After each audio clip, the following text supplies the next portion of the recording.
where did you get started and what brought you into real estate? So, well, that's what you get if you only keep going for the numbers. Yeah. So I'm not saying don't look into it. I mean, that's what I looked into as well when I first got into real estate. Honestly, I feel you won't know until and unless you dive into it.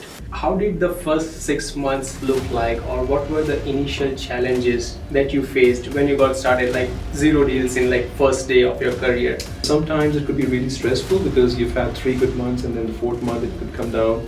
What would you look when you have more agents coming to you, or what guidance would you give them? Right now, you'll get the deal done, get the money into your account, you'll be happy, but you never know what might happen in the future. Hey there, and welcome to the very first episode of Live Life and Real Estate. I'm your host, Sohail Lakhani, and I have to admit, this is a bit of leap of faith for me. I'm excited, a little nervous, but mostly just pumped to get this started. So here's the deal. I'm launching this podcast as a small, humble initiative because I believe there are stories worth sharing, insights that can make a difference, and conversations that might just change the way you think about real estate and life. No big promises, just real talk, real people, and hopefully some real inspiration. So whether this is episode 1 of 100 or just starting off something unknown, I'm grateful you're here with me on this ride. So let's dive in and make it count. Our first episode is with a very good friend of mine. He has been in the industry for more than a decade and has achieved great success. So let's hear from the broker of Century 21 Quantum Realty, Tushar and I.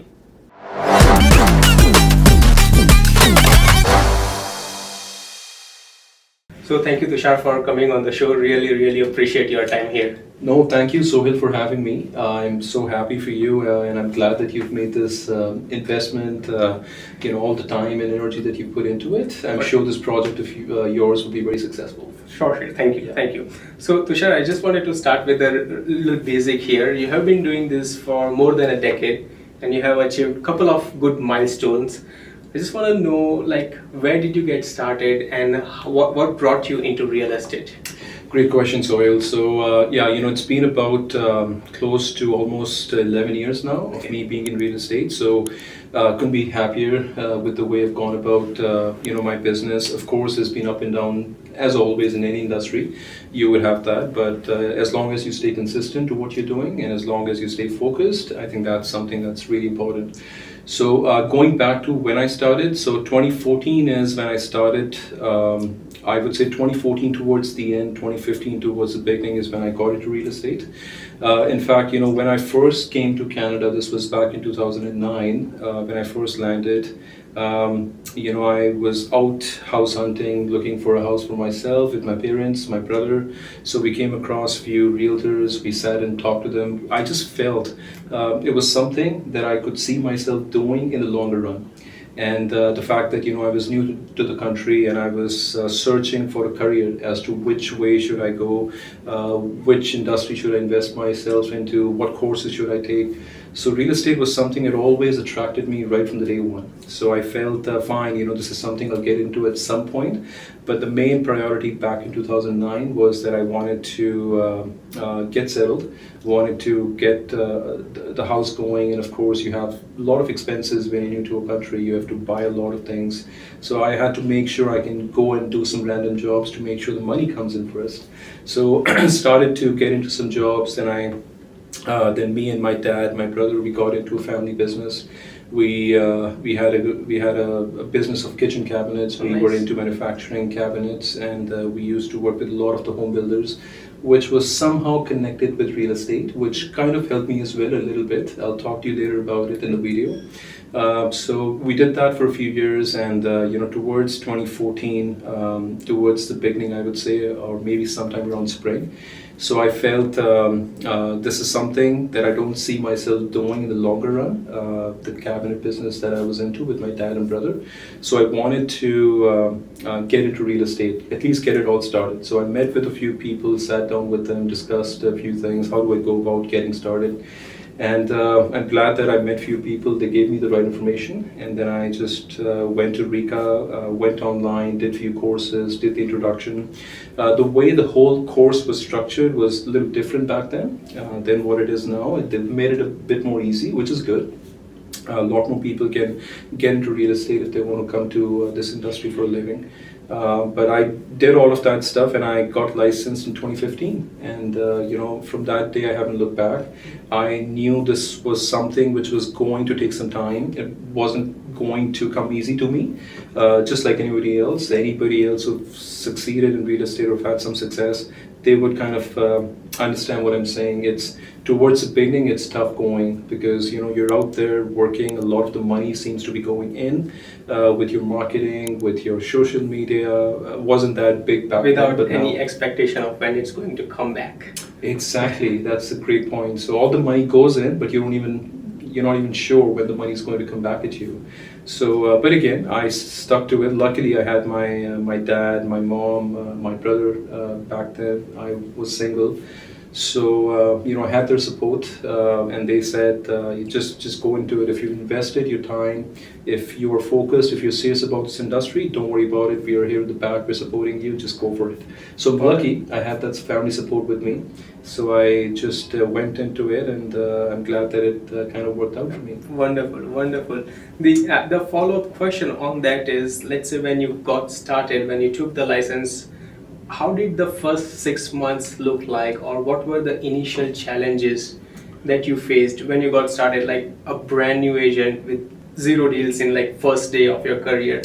How did you get started and what challenges did you face? So a lot of questions in the mind, of course, because when you start in real estate, you've seen some realtors go about their business and they've had great success, they've made a lot of money, but there's a lot of anxiety as well, I'll be honest. The first day, you're out there in the office, you're trying to meet all the realtors.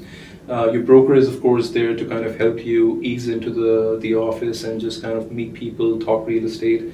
But yes, I knew it was going to take some time. I knew this was something I have to invest more time, more money, more time in terms of learning the tricks of the industry, learning the real estate, because of course coming from India, not knowing much about the Alberta market, not knowing much about the Canada market, I wanted to make sure I can just stay focused, sit down with some realtors, learn the market, make a group of some new realtors in the office, and figure out how we're going to approach this. So as I said, a lot of questions in my mind, a lot of anxiety, but I'm glad my broker back then, at my first brokerage, I sat down with him and he kind of used to do it with me once a week and then gave me some information how to get started. But one important story I'd like to share here is that, as I said, anxiety levels were really high back then. And I was afraid to, my broker used to say, Tushar, the fact that you're so new to the market, you should reach out to your sphere of influence. You should reach out to a lot of people that you know. And I go, fine, I'll reach out to them. But I felt, well, what am I going to even say? Like, what if they ask me how's real estate going? What do I say at that point? So what I did was, this was something that nobody kind of suggested. I said, fine, I'm just going to go myself. I went on Google, typed in a few keywords, wanted to learn about the real estate market, how it's doing, what are the current trends, how it's been shaping for the last few months. So I just kind of went through some articles on real estate only for the sake of reaching out to my network and my friends, my family. Just so if somebody, the word out, so if somebody was to ask me how's real estate, at least I can just kind of say those words. But the reason I'm mentioning all of this here is because no matter how less you know about real estate, when you are starting out, you have to have that inner confidence. You have to have the belief in yourself that you could excel or you could do good. So even if you know 10% or 5% of real estate market, as long as you say that with confidence, the other guy who's asking you a question about real estate, they will not even listen to it. They don't care what you say as long as you're saying it with full confidence and as long as they can see it. Well, look at this guy. He's only been around for about a week, 2 weeks, maybe a month, but look at the confidence he's showing here in terms of talking real estate and the fact that he's backing himself, that he'll do good as, of course, he spends more time in the industry. And the point that I would like to add here is, especially when it comes with a lot of sincerity, that confidence mixed with sincerity can make a huge difference. Because when I started out and when I reached out to my network, I was a little low on confidence, but I was sincere enough and honest enough to say that, whatever it takes, I will do it for you. Whatever kind of service levels are required. So the sincerity of going above and beyond, backed by the confidence, I think that can be a very good ingredient for You said it right. All the right words so will be used. Yeah, I agree. So fast forward 10 years now, and now you are a broker. What led you to start a brokerage after finishing almost all the milestones into being a realtor? Yeah, again, a great question, Sohail. So, yeah, I've had some great years with my past brokerage. And, the first thought came into my mind back in 21. And, I just felt the fact that, my family was growing. I have two little girls, they're growing. I wanted to be able to spend more time with them. So I wanted to, I'll be honest, I'll come straight to the answer. I wanted to spend more time with my girls. I knew it was going to be difficult in the beginning when you transform yourself from like a realtor to a broker yourself, like a broker of record in your own company. I knew it was going to be tough in the beginning, which it is. It's been almost a year now, almost. We're kind of getting there. But I knew I wanted to, this was the right age for myself to go one next level. The fact, I'm not saying I've achieved a lot. Well, whatever I did, it kind of gave me some peace. I had it in my mind that, yes, I've done good for myself. Now what next? I didn't want to get to a point where I'm burning myself out. I didn't want to get into a stage where I felt no more excited for real estate. And I had this fear in my mind, what if I wake up in the morning and real estate is not something I want to do? So all the hard work, all the success that I've had would basically go to wing. So I thought, okay, I have to go to next level. I have to just kind of think of innovating and what else can I do in real estate which will keep me going, and something that would throw new challenges at me.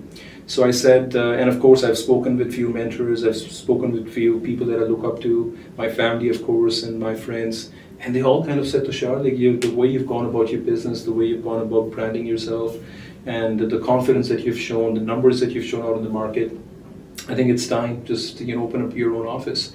So it didn't come overnight. It wasn't something I just got into it. It was in my mind for almost 2-3 years. Nice. I just wasn't getting the right time to make that move over because the market was crazy. 2021 was a great year for myself. 2022 was one of the best years I've had in the business. 2023 started to slow down a little bit. The first half, when the interest rates kind of went up, the market came down, and I felt my business, of course, took a hit as well. It came down in numbers quite a bit. So I felt, okay, so maybe this is a great opportunity for me at this point to think of ways how I can transform myself into being a broker and opening up my own office. And coming to the main reason was the fact that I wanted to create some passive income for myself. I wanted to give myself a way out in real estate where I can spend evenings, I can spend weekends with my family. Nice. Even Even though, yes, real estate, you never get a day off. I get that, even as a broker. You're on the phone, that's totally fine. But to be able to see your kids growing, if they need more time, I've seen in those years in 2021, 2022, when I had the great numbers, I got great recognition out of the market. Of course, it was worth it, but I felt I lost out a lot of time with my kids, a lot of time with my wife, a lot of time with my parents. So I felt, okay, Tushar, like I can't just see myself doing this, for the next 5 years, kind of being out on the roads and working weekends and evenings. So Tushar, you got to just do something different. And here's the opportunity. I felt 2023 when I got a little break in my business, the numbers came down, I had more spare time, I had a free mind to think, okay, now I have to go and reach out to a few different companies and see which one do I want to get into in terms of having my own office. Oh. So that's the whole journey from being a successful realtor to opening up my brokerage. and transitioning to a successful broker down the line, for sure. Hopefully, fingers crossed. So Definitely. people like you. I mean, if I have realtors like you, I'm very sure I'll be able to do great in the brokerage business. Thanks for the kind words. And Yeah. the one other question that I have had is, you have been to different brokerages before as an agent, and now you are a broker yourself. So, what qualities do you think are necessary for being a successful agent? Like being a successful agent to now hiring agents. Like what would you look when you have more agents coming to you, or what guidance would you give them? I would say, well, if you think like a lot of people, so I would like to say that for the record, there's a lot of the trend out there in the market right now is that everybody wants to get into real estate. Yeah. But we all need to look into our strengths and weaknesses. Yes, I mean, if you feel you're good for the industry, by all means, just dive into it and work hard. But we also got to understand this is an industry which will give you a tough time in the beginning. It's not for everyone. And no matter, there's a lot of people out there who believe, well, realtors make a lot of money. Well, yes, they do, but look at the amount of work and struggle and the effort that goes. The number of hours that goes into it, the stress that goes into it. Exactly. So it's not easy though, right? So I'll say you got to ask yourself a question first. Is real estate for you? I would strongly recommend, yes, they've made it really easy now for you to being a realtor. The courses have been reduced, the cost has been reduced. So yes, it's easy for you to get into it. But all the work and the money that you're putting in, is it worth it? Do you really think you'll be able to make good use of it in the future? Because once you're in real estate, the income doesn't flow in for the next 6 months. Who knows? Probably, yeah, you might get, if you're lucky, you'll get a deal in maybe first week or first month. But I'm just talking about in general, on an average, people take about 3, 4, 5 months to be able to get the first deal done, firm, conditions removed, and for your commission check to roll in, could be another month and a half, 2 months once the closing is done.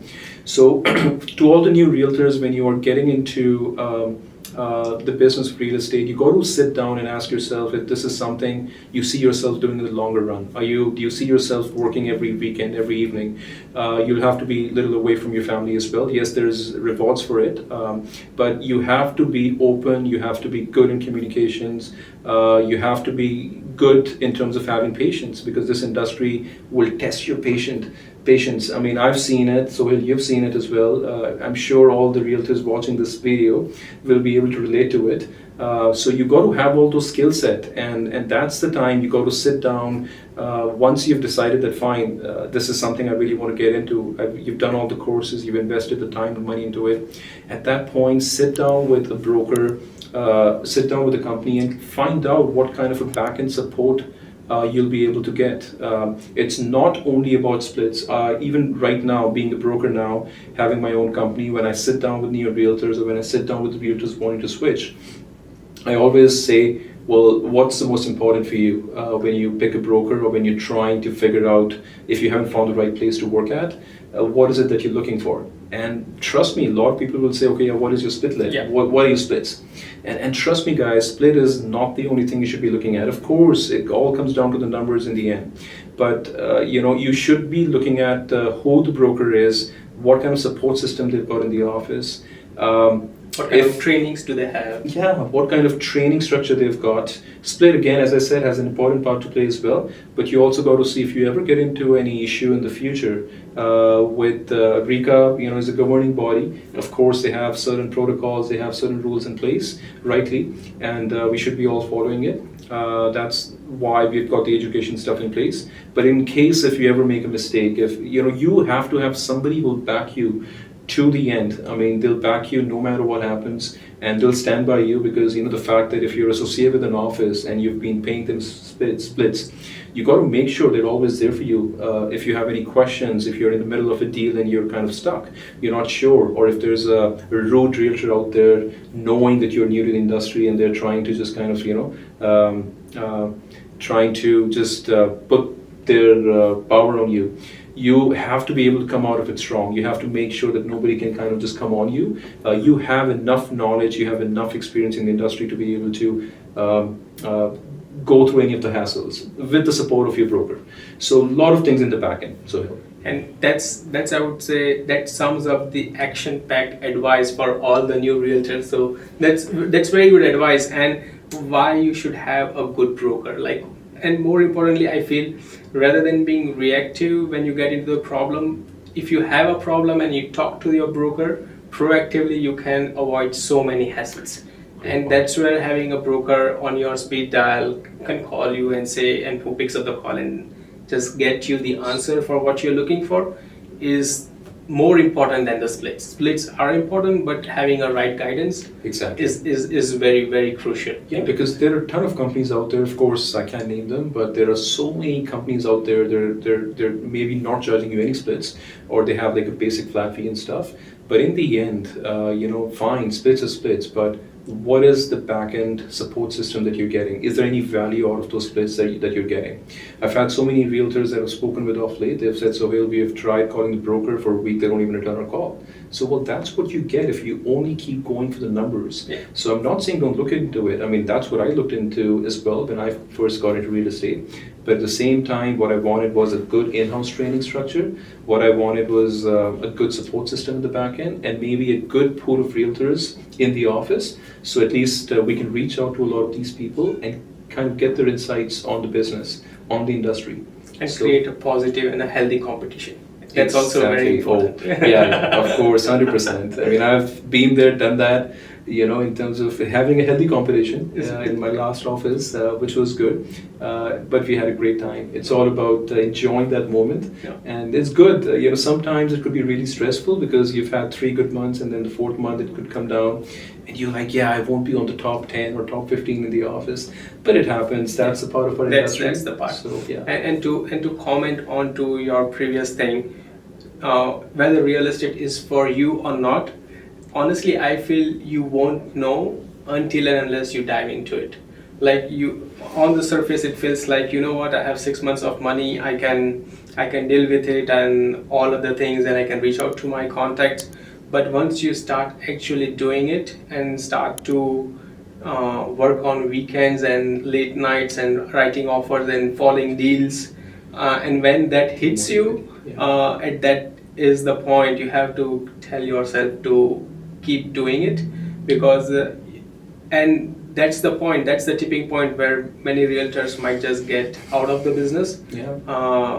Just the way, because they cannot able to take the stress. And I think that might come up to my next question is, real estate, everybody knows, all the realtors who are watching this or all the clients who are watching this is a stressful business and it has its ups and downs. So how do you manage that part? Like, how do you tackle the stress when the market hits you or the deal doesn't go through? I would say, Sohail, like in this industry, when we've had great months and as long as like you're focused, you're really working hard on your deals, you'll have some great months and you'll be happy, the money flows in, you're having a great word of mouth out there, you're getting a lot of the referrals. But yes, you're extremely right. You will head into those months, and I've been through it as well a lot of times, and I'm sure you've been through it as well.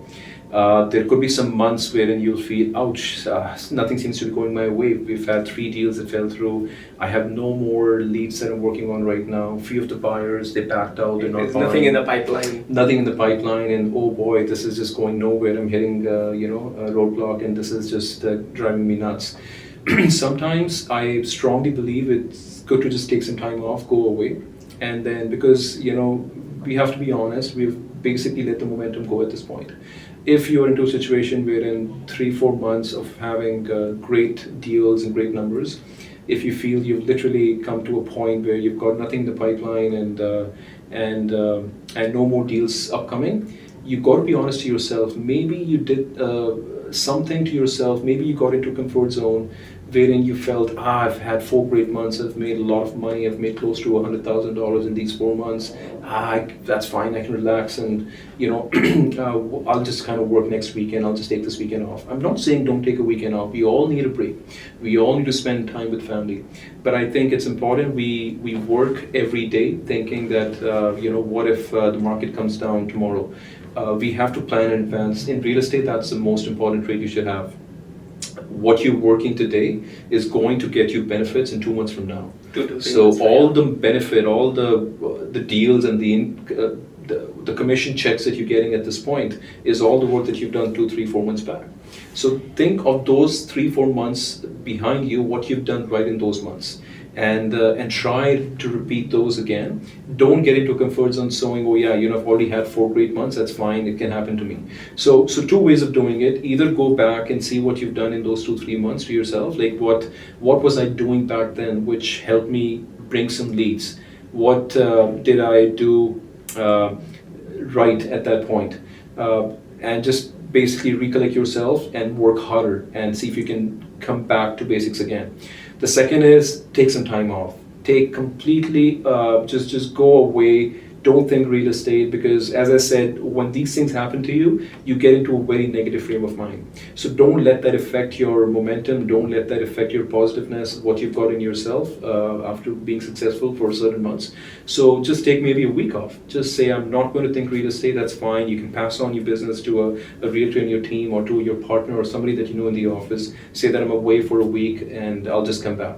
Because we all feel that we get burnt out at some point. So we all need a little break. No, I absolutely agree with you, but the most challenging part that I feel is it's easier said than done. I have been doing this for 5 years now, and there is hardly a single day I haven't even thought about not being into real estate or not doing real estate. Yeah. So even on my days off, there's something on the back of the mind that's going on, or how am I supposed to get this done, or how should I get this done, or what's the next step for me in the career. So the constant chattering back in the mind of what's going to happen, how to stop that. So that's anxiety.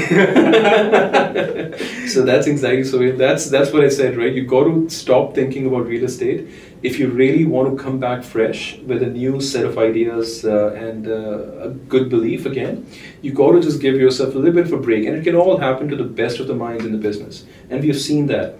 There are a lot of great coaches, and if you hear their stories, and if they go back, like people who've been around for 30 years, 40 years in the business, you kind of watch those YouTube videos and go into their seminars. They always share these stories that they've had the roughest years, they've had the roughest months. And I know it's tough. I get your point. So it's not easy to just stop thinking real estate, because that's what we do day in and out. And we get calls and we get referrals. But we don't want to just kind of let go any of the leads. I totally get that. But sometimes it's important that we just take a bit of a break from our schedule and just spend some time doing what we love. And when you come back, trust me, you'll have that great energy with you. And you'll feel so good about real estate, because if you don't give yourself a break, sooner or later you'll feel, real estate is just not what I had thought. Yeah, fine, I've had success, but it's not turning out to be the way I had expected. So, and then you start getting into that zone wherein you feel bad about yourself. So don't let that affect you. So I'm not saying just whenever you have a slow month, take a break. No, that's not what I mean. All I'm saying is, if you get that feeling in the morning that this is not something you're enjoying, take a break, come back in a few days or in a week, and you'll have that great energy within you, and you feel that, now I have some great ideas. You'll go out, when you sit down with clients, when you sit down with developers, builders, you would see what I mean. You would see the way you talk, the way your ideas are flowing in, and the way you're talking to the builder. You'll automatically have that belief in you that, now I think that break really helped me, and I think I'm all charged up back into the market. And that, I think, that helps you build the momentum rightly, rather than just dragging yourself to build the momentum. Yeah. Taking a break, gathering that energy, you come fresh, and maybe you do it in a different way than you thought you would do. Exactly. I agree. Perfect. To conclude on this, now that you have started the brokerage, what different are you doing, or why some new agents should join Century 21? Because it's my own. Just kidding. Right? So I've been reaching out to a lot of the realtors, a lot of my peers, a lot of people that I've worked with in the past, like I reached out to you, Sohail. I would say I'm trying to create an environment in the office wherein we have got great competition, we have all the like-minded people, and I'm trying to create what I was once looking at a brokerage when I was going about finding a right place for myself, which was flexibility, which was a great office environment, a great back-end support. Like we have got a lady who takes care of all the marketing stuff for us in the office. We've got a great conveyancing. We've got a great payroll. We do it on a daily basis. As soon as the check comes in, we try to make sure we do the checks on the same day. We don't have to make agents wait because, of course, the fact they're getting a paycheck after a month and a half, 2 months, who knows. So we want to make sure they get paid right that day itself. And then also we've recently hired an in-house trainer. Nice. So what that means is all the brand new realtors out there, if you are looking for a brokerage where you will have all the training to yourself at a brokerage expense, that's not something you'll be paying out of your own pocket. I think you've got to call us because we are soon going to be relocating to a Southside office as well, nice. Which is going to be a lot more central. So we will be making that announcement in nice. weeks to come. And at the same time, the in-house trainer that we have recently hired on brokerage payroll is going to help out a lot to the agents. We will have somebody in the office like Monday, Wednesday, Friday, and the fact that you could walk into an office and sit down with the trainer, have any of your questions answered, and that's a great asset to be in a brokerage. If you know that there's a broker, and then you've got an in-house trainer, and you've got the admin support, we've got, as I said, a lady who looks into all the marketing for us. So if you need a brochure drafted, if you need some help in listing documents, in buyer documents, we are trying to make sure that we guys can help you with just being out there in the market, working. So we don't have to get you guys to keep spending more time on submission of the documents. Of course, auditing and documents have its own importance. We want to make sure it's always complete. But at the same time, the plan is to make sure we guys can get you to spend more time out in the market and spend less time doing all the submissions and stuff. Which is wonderful, because I feel having a training and having somebody who is training in-house is second to none, because it's nothing frustrating more for an agent coming into the office not knowing what to do, and not having anybody to look up to for your questions, and not just real estate questions, but there are so many contract questions. So how much deposits, where to put all the things, where to put the conditions. There's so many things that goes into it, and having somebody to guide you at the right place. And I just cannot emphasize this more, that doing it right for the first time makes a huge difference, and it creates a total new different impression with the clients as well. Like sending paperwork to client with mistakes versus sending a mistake-free paperwork to client creates a lot more difference. They might still deal with you, but they might not refer you. When they see that you are doing mistakes and there's not proper thing, and having somebody to train you and do all those stuff makes a huge difference. Of course. So coming back to the point that you rightly mentioned, when you do good stuff, that word doesn't go out as fast as when you do something bad. The negativity would spread really fast out in the market. So try to stay away from that, right? I mean, always be very careful with the way you're going about your business. It's always good to check with somebody in the office or check with the broker before trying to speed up the process of getting the deal done. Right now, you'll get the deal done, get the money into your account, you'll be happy, but you never know what might happen in the future. Things can come back on you, right? So you got to be careful. No, for sure. Thank you so much, Tushar, for coming to the show. This is the initiative that we have taken to spread the awareness and the information regarding the real estate. And thank you so much, everybody, for staying tuned so far. And all the best, Tushar, for the brokerage stuff. No, thank you, Soil, for having me, and I wish you all the best with this great move of yours. And I'm sure you'll do great, and you'll be able to pass on a lot of the key information to our viewers. For sure. Thank you. Okay, thank you. Thank you.